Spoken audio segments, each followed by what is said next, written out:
Fala, meu lindo!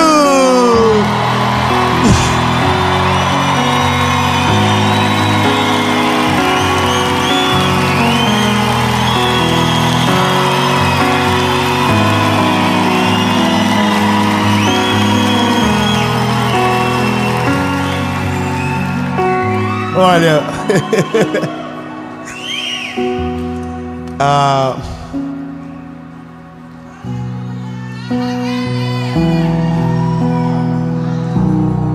todos os dias da nossa vida são dias de milagres. Existem milagres que vemos e existem milagres que nós nunca iremos testemunhar, pois não sabemos. Livramentos, portas que se fecham e que, se tivessem abertas, nós perderíamos tudo. Todos os dias é dia de milagre, mas veja, existe uma diferença, que é quando você depende do milagre para quando você não precisa mais daquele milagre que te sustentou durante muito tempo. A mensagem de hoje, ela vai tocar em você, talvez para valorizar mais o tempo que você está. A vida são estações, duas principais. Um tempo que você vive de provisão e o outro que você vive de celeiros. Um te falta, mas porque tem Deus, nem falta e nem sobra. Já na colheita, no tempo dos celeiros, você tem e sobra. Bom, você já vai ver que uma estação é melhor do que a outra. Eu sei, o lógico é quando não falta mais nada. Mas veja, vamos lá. Antes de a gente entrar nessa mensagem, eu quero pedir duas coisas rápidas para você, para fazer com que essa mensagem vá mais longe. Ó, curte o vídeo rapidinho, só apertou o joinha, top. O YouTube já entende. Nossa, vídeo bom, vou mandar para mais gente. Comenta, compartilha, se inscreve e ativa o sininho, bebê. Ei, toda a segunda-feira, 7 horas da manhã, tem uma palavra de Deus para você começar a sua semana cheio da presença dEle. E quando o combustível estiver quase acabando, chegou outra segunda-feira de novo. Amém? Vamos para a mensagem.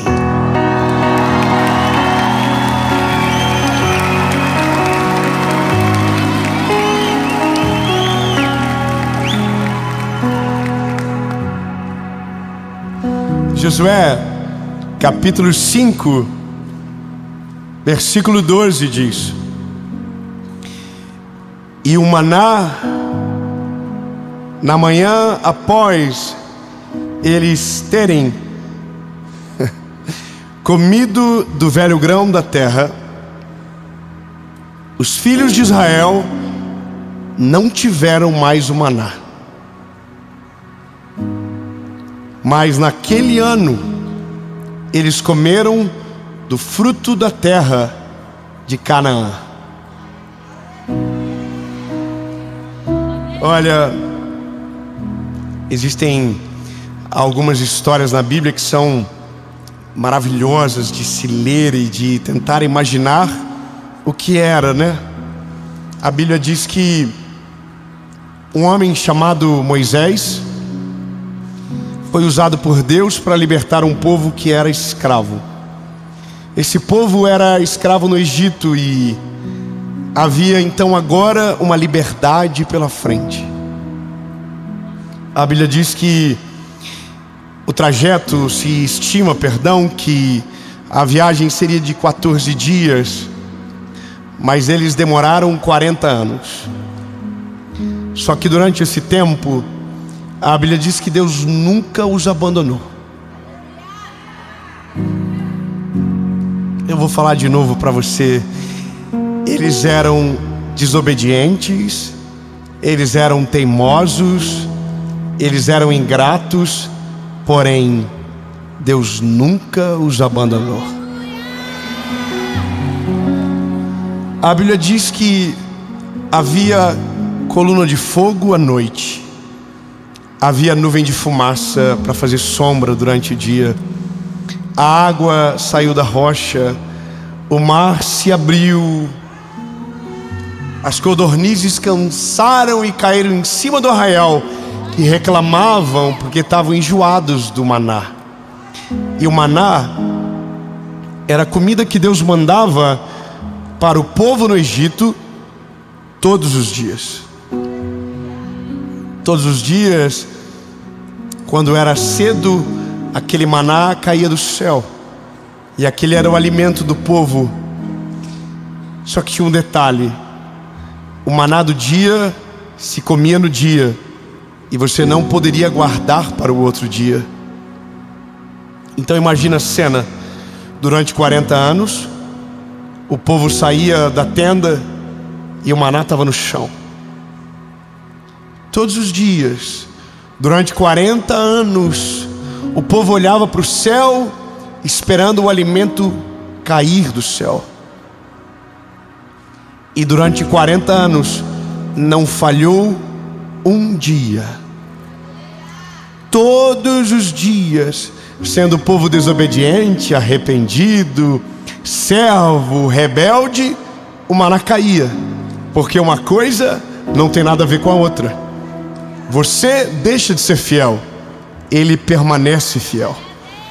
Ele é justo, poderoso, maravilhoso. E aqui é o começo da vitória. Porque a geração que caminhou no deserto, apenas os filhos dela entraram. Ou seja, eles nasceram e os pais falavam para eles: pode ficar tranquilo, amanhã o maná vai cair de novo.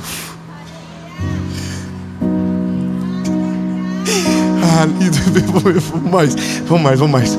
Aí o filhinho dormia, acordava de manhã e dizia: papai, já caiu? Aí ele dizia: vamos ver, vamos lá fora. E aí eles saíam para fora e o maná estava lá esperando. Todos os dias, 40 anos comendo das delícias do Senhor. Só que um belo dia, a Bíblia diz que eles chegaram na terra prometida. E no dia que eles chegaram, o maná não caiu mais. Eu sou pequeno, sou só um garoto. E eu não sei você, mas eu, nesse dia, por mais sendo um dia feliz, haveriam lágrimas nos meus olhos. Porque durante 40 anos, a comida caía do céu. Durante 40 anos eu tinha certeza que Deus estava com a gente. Durante 40 anos, todo dia tinha um milagre novo para contar. Durante os dias mais difíceis, eu sabia todos os dias que o Senhor nunca havia me desamparado, porque o maná caía do céu. Só que a Bíblia diz que aquele dia não caiu mais. Vai chegar um dia que você vai ter saudade dos dias difíceis, mas não estarão conectados aos dias difíceis, mas estarão conectados com a dependência que você tinha dele. Sabe, quando a sua mão não dava conta, quando o seu braço não dava conta, e você dizia: Deus, se não for o Senhor eu não consigo. E aí o maná caía do céu. Eu consigo imaginar o povo dizendo: mas Josué, não tem como a gente ficar mais um ano com maná? Ô Josué, era tão bom, eu vou sentir saudade. Será que não tem como a gente fazer de novo? E aí Josué dizia: não tem mais. Porque Deus só mandou guardar um pedaço e está dentro da arca da aliança, e a gente não pode mexer. Mas Josué, quando a gente vai poder comer do maná? E aí Josué dizia: nunca mais. Agora a gente não vai olhar mais para o céu esperando a comida. Agora a gente vai olhar para a terra. Vamos cuidar dela, vamos semear de maneira intencional, e o que nascer será o nosso alimento. E a Bíblia diz que naquele ano eles colheram da terra e comeram daquele lugar. E essa é a divisão das estações. Exatamente nesse momento, quando você não espera mais, porque agora você tem. Amém. Seja sincero. Qual momento tem mais valor para você?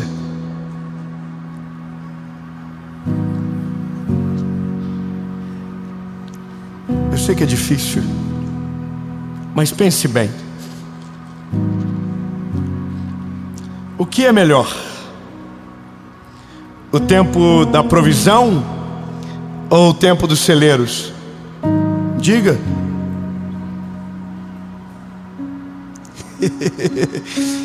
Uma votação segundo o Enem. Quem acha que a melhor estação é a estação da provisão, levante a mão. Quem acha que é a dos celeiros?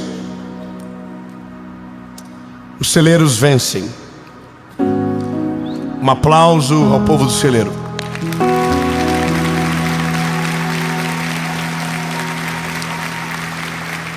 Agora eu vou melhorar a pergunta.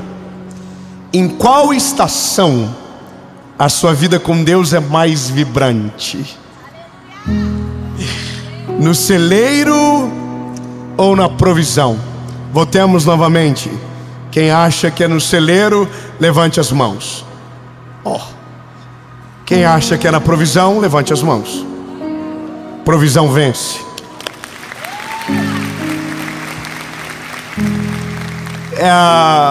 Parece estranho agora, então, do nada, eu começar a dizer para vocês: olha, desejem o tempo da provisão, que ele é melhor. Não, porque uma coisa não tem nada a ver com a outra. O melhor tempo, sem dúvidas, é o do celeiro. Mas para o nosso relacionamento com Deus, sem dúvida, é o da provisão.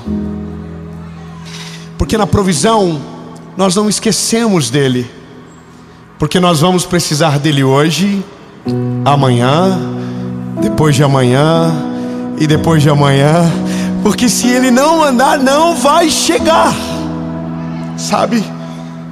Mas aí chega um dia que a gente olha na despensa e tem tudo. Chega um dia que o filho que você orou durante anos já tem dentinho, já te chama de pai, já te chama de mãe. Tem um dia que o trabalho que você suou a camisa para conseguir, você já foi promovido nele. Tem um dia que agora você já é casado e você queria tanto casar, e porque era feio era muito difícil.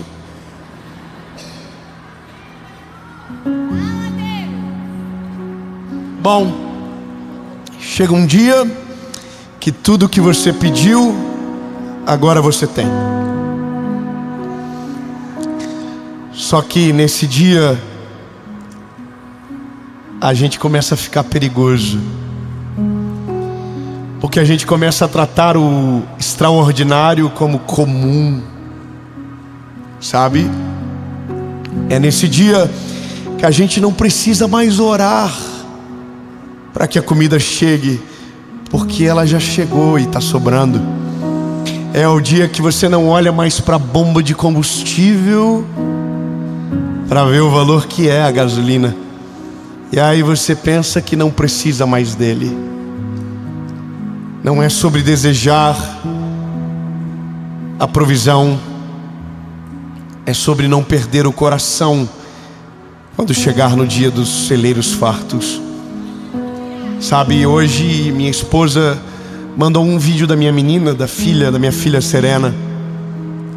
E ela estava fazendo um bolinho, formato de coração. E ela fez com a mãozinha assim para a câmera. E eu fiquei pensando. Um dia eu dobrei meus joelhos e eu dizia: Jesus, eu queria tanto uma garotinha, Jesus. Toda vez que eu vou nos lugares e uma menininha muito bonitinha aparece, eu fico encantado, Jesus. Eu queria tanto saber o que a Paula sente em ser amado pelos meninos. Jesus não é justo.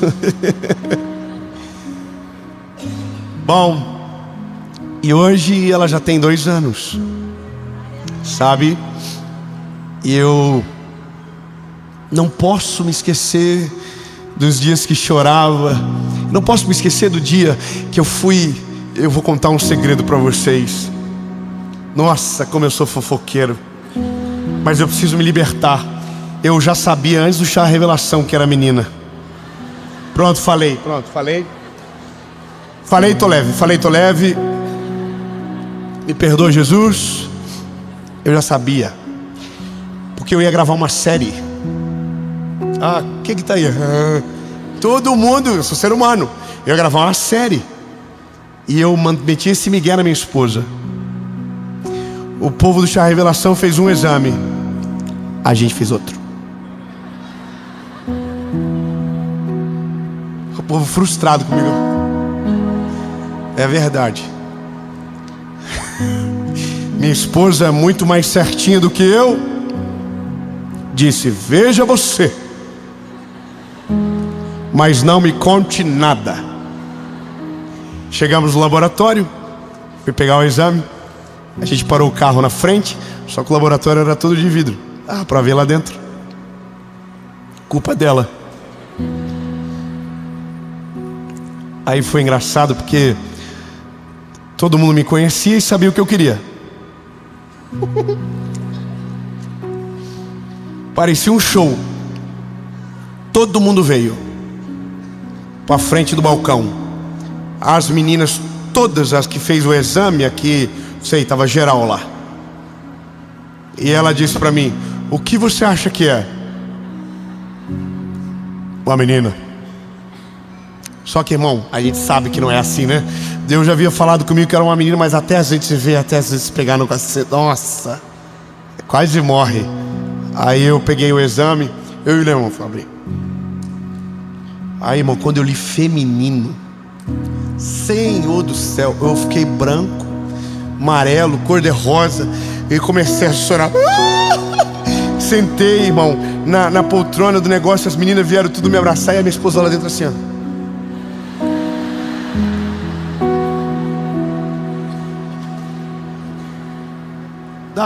Sabe, alguma coisa deu errado ou é o que ele quer. Só que o meu choro de alegria é diferente do meu choro de tristeza. Então, irmão, eu abraçava todo mundo. E as meninas tudo, ai, que lindo, chorando. E aí eu saio pra fora.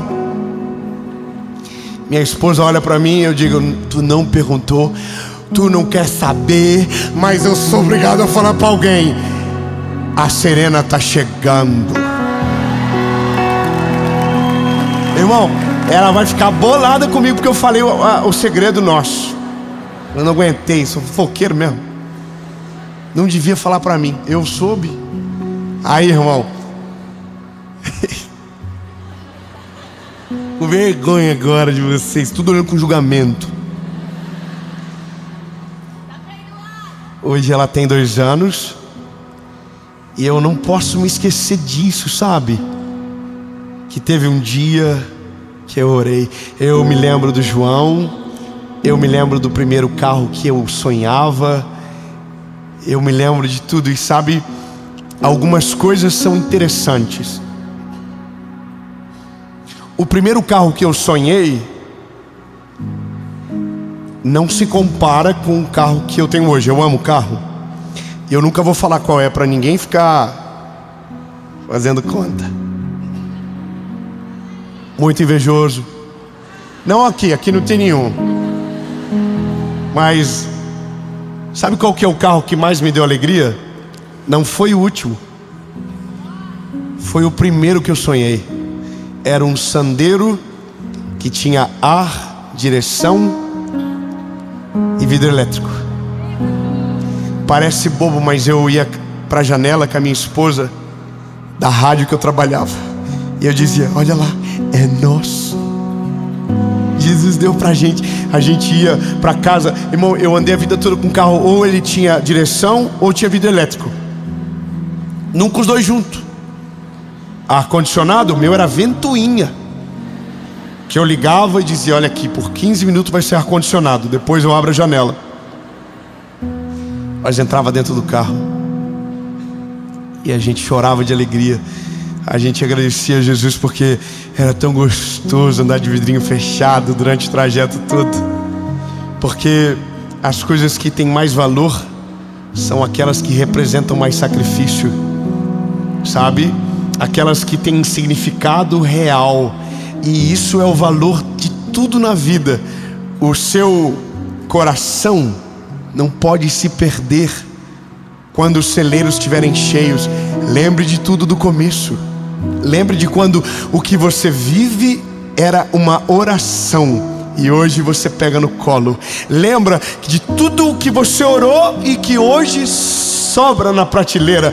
Lembra de tudo, porque é possível viver na safra dos celeiros cheios sem perder a dependência do coração que vivia na provisão. Sabe, se antes você voltava todo dia para pedir, faça pelo menos o contrário. Volte todo dia para agradecer tudo aquilo que Ele está fazendo.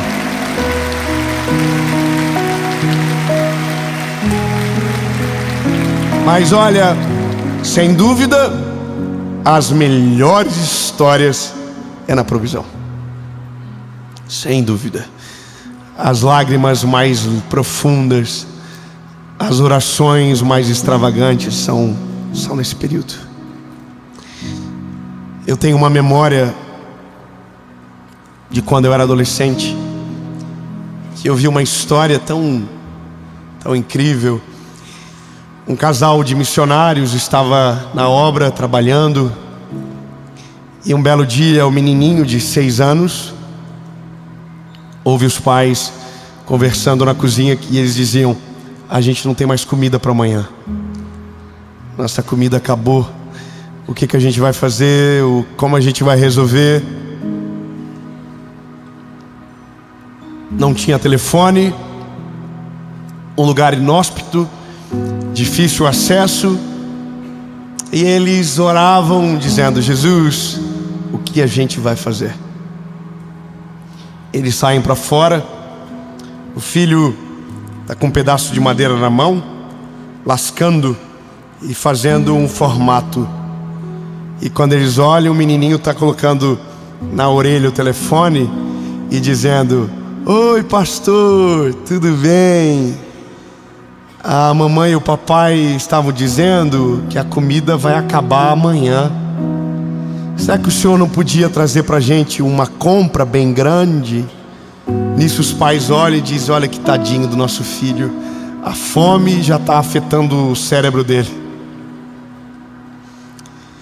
Mas pastor, se o senhor puder trazer junto com a comida, eu queria muito tomar um iogurte. Se o senhor puder, traz também. Aí os pais riram, disseram: o que você está fazendo, filho? Eu disse: eu estou ligando para o pastor. Tchau, pastor, fica com Deus. Desligou o telefone. Era madeira. E bom, você já imagina como a história termina. No outro dia, o pastor estava na porta da casa com um monte de sacola na mão. Irmão, acredite se você quiser, só sei que eu me movi debaixo dessa palavra durante muitos anos e vi o Senhor fazer coisas inimagináveis. por depender dele de verdade. O pastor, com a mão cheia de sacolas, falou: vim trazer comida para vocês. E aí o missionário falou: mas como você soube? Como você lembrou da gente? E aí o pastor disse: olha, meu lindo. O pastor falava meu lindo também.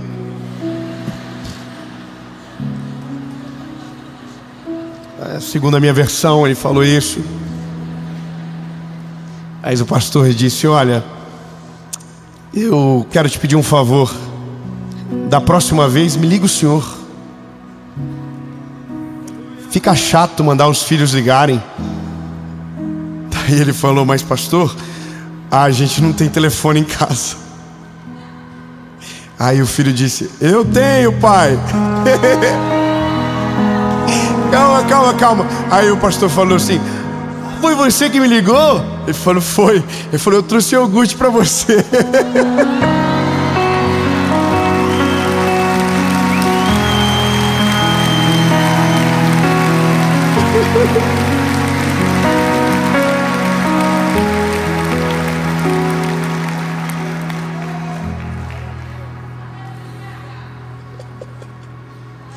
Nunca se esqueça que um dia o testemunho que você carrega, que o testemunho que você vive foi um motivo de muito choro e de muita oração, e que hoje está nas suas mãos. Então, lindo, não perca o coração dependente que você tinha antes de receber. Nutra para que ele não se perca. Dependa do Senhor, mesmo tendo tudo o que você precisa ao alcance das mãos, porque o melhor não é o cenário, é quem está junto com você. Amém? E para você que ainda está no período de escassez, talvez ainda não chegou lá, talvez ainda ora pela mistura, talvez ainda ora pelo básico, talvez ainda está distante do que quer. Deixa eu te dar um conselho lindo. Aproveite bem. É igual o filho, cresce rápido demais. Eu quero declarar no nome de Jesus, não importa a estação que você esteja, o Senhor nunca vai te abandonar. O Senhor não vai te desamparar, Ele não vai te deixar sozinho. Ele vai prover enquanto necessário, e quando os celeiros estiverem cheios, Ele vai usar você para ser a provisão daqueles que precisam para o tempo determinado. E em nome de Jesus, tudo o que te faltou não vai mais faltar, e tudo aquilo que te sobrar vai chegar na mesa daqueles que precisam, vai ser a inspiração daqueles que buscam, em nome de Jesus.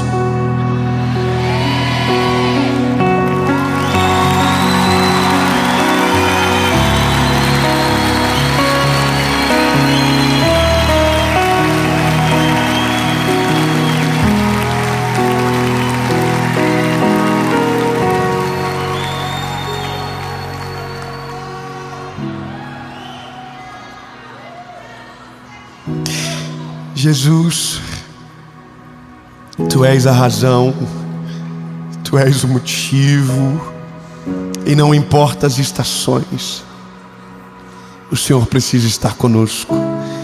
Tu és o socorro bem presente no dia da angústia, mas Tu és também a razão para voltar, para te agradecer todos os dias, Jesus. Agradecer por tudo. Tu é tão bom, Tu é tão generoso, Jesus. Mesmo nos dias mais difíceis, o Senhor não nos abandonou. O Senhor nunca nos abandonou, Jesus. E olha que te demos motivos, mas o Senhor não foi embora.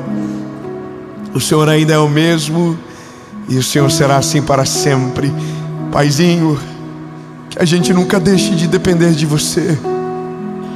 Sabe, Jesus, não importa o lugar que a gente more, não importa o carro que a gente anda, não importa a conta, esquece tudo, Jesus. O mais importante é Você. O mais importante é a Tua presença, Jesus. Sim, Jesus. Aqueles que estão longe ainda, Que o coração deles não se perca quando chegar no lugar que o Senhor deseja. E aqueles que já estão nesse lugar, que o coração se lembre do menino que orava, da menina que chorava na tua presença. Jesus, que lembre, para que o coração não se perca, para que os olhos se voltem para o Senhor Jesus, porque vai chegar um dia que vamos ter saudade dos dias difíceis, mas não será relacionado aos dias, mas a nossa intimidade contigo. A lágrima corria mais fácil nos olhos, os olhos marejavam mais fácil, nossos joelhos se dobravam mais, nosso secreto nem era tão secreto de tanto que a gente ia. Jesus,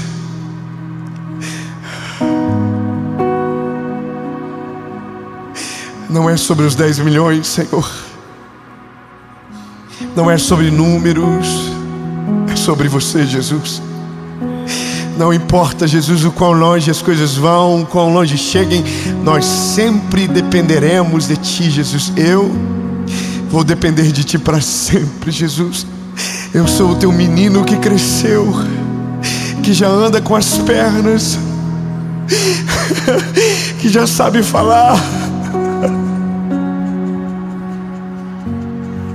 Mas o Senhor não vai me perder da sua casa. Eu não vou embora, Jesus. Eu ainda vou te perguntar as coisas básicas. Eu ainda quero a tua opinião sobre tudo. Eu ainda quero e vou querer para sempre, Jesus. E essa é a oração mais sincera da minha alma. Eu dependo de Ti para tudo. Eu dependo de Ti para ser um bom pai. Eu dependo de Ti para ser um bom administrador da minha casa. Eu dependo de Ti para ser um bom esposo. Eu dependo de Ti para ser um homem de Deus, Pai. Porque Tu és o Deus do homem, Tu és o meu Deus, Jesus. Então, príncipe, a gente não precisa da provisão, a gente só precisa de Você. Em nome de Jesus.